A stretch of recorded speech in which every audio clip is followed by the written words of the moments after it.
तर आता विधान परिषद निवडणूक ही अटळ मानली जाते, कारण अर्ज मागे घेण्याची मुदत संपली आहे। 3 वाजेपर्यंत अर्ज मागे घेण्याची मुदत होती, पण एकाही उमेदवाराने आपला अर्ज मागे घेतला नाहीये। 11 जागांसाठी 12 उमेदवार रिंगणात आहेत, त्यामुळे आमदारांना आता जिंकण्यासाठी जवळपास 23 मतांचा कोटा ठरवण्यात आल्याचं कळतंय।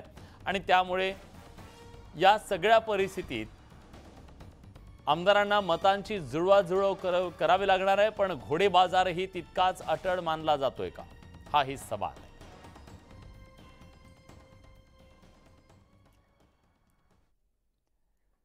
T20 वर्ल्ड कपचं जेतेपद पटकावून भारतीय क्रिकेट टीम मायदेशी परतली। त्यानंतर टीम इंडियाचं जंगी स्वागत करण्यात आलं। गुरुवारी मुंबईत ओपन डेक बसमधून विजय मिरवणूक काढण्यात आली। तर आज वर्षा बंगल्यावर टीम इंडियाचे खेळाडू मुख्यमंत्री एकनाथ शिंदे यांची भेट घेणार आहेत। त्यानंतर विधान भवनातील मध्यवर्ती सभागृहात सुद्धा टीम इंडियाच्या खेळाडूंचा सन्मान केला जाणार आहे। वर्ल्ड कप जिंकल्यानंतर टीम इंडियावर कौतुकाचा वर्षाव होतोय। अशात टीम इंडियातील महाराष्ट्राच्या 4 खेळाडूंचा राज्य सरकारकडून सन्मान केला जाणार आहे।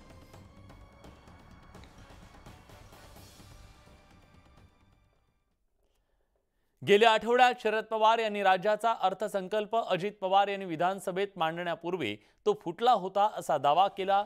अजित पवारांनी विधानसभेत अर्थसंकल्पाला न्याय देण्याचा प्रयत्न केला असल्याचं म्हटलं। राज्याच्या आर्थिक स्थितीबद्दल काहींनी प्रश्न उपस्थित केले असं सांगताना त्यांनी जयंत पाटलांना टोला लगावला। जयंतरावांनी 9 वेळा अर्थसंकल्प मांडला, मी 10 वेळा बजेट मांडलं, त्यामुळे थोडा बहुत अनुभव आहे। महाविकास आघाडी असो महायुती असो की दोन्ही बाजूंनी मीच अर्थसंकल्प मांडला, पण इकडनं मांडला की तिकडचे टीका करतात, तिकडून मांडला की इकडचे टीका करायचे, असा टोला अजित पवारांनी लगावला।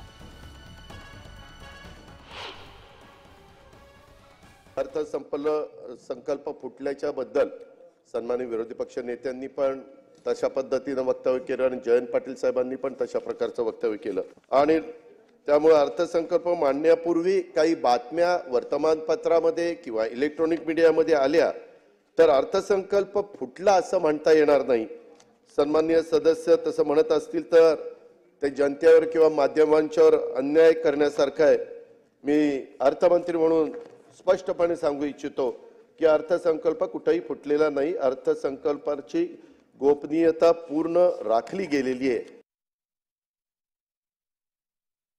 की इथं आजपर्यंत एक रेकॉर्ड सन्माननीय जयंत पाटील साहेबांचं होतं, 9 वेळेला अर्थसंकल्प मांडायचं।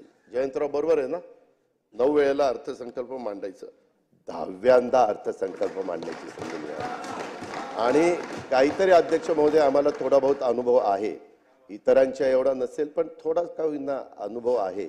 आणि त्याच्यामुळं मी कोणत्याही बाजूला महाविकास आघाडीमध्ये होतो तरीच मला अर्थसंकल्प मांडण्याची संधी द्यायची, आणि महायुतीमध्ये आलो तरी अर्थसंकल्प मांडण्याची संधी त्या ठिकाणी द्यायची, दिलेली आहे। ही वस्तुस्थिती कोणी नाकारता येणार नाही।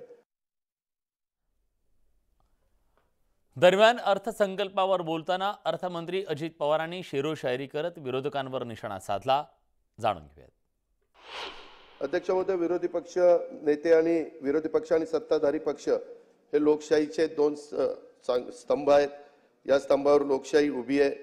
विरोधी पक्ष नेते म्हणून निश्चितपणे विजयरावांनी काही भाषणामध्ये चांगले मुद्दे मांडलेले आहेत, चांगल्या सूचना केलेल्या आहेत, त्यांना तितकाच सकारात्मक प्रतिसाद देण्याची आमची महायुतीच्या सरकारची भूमिका आहे।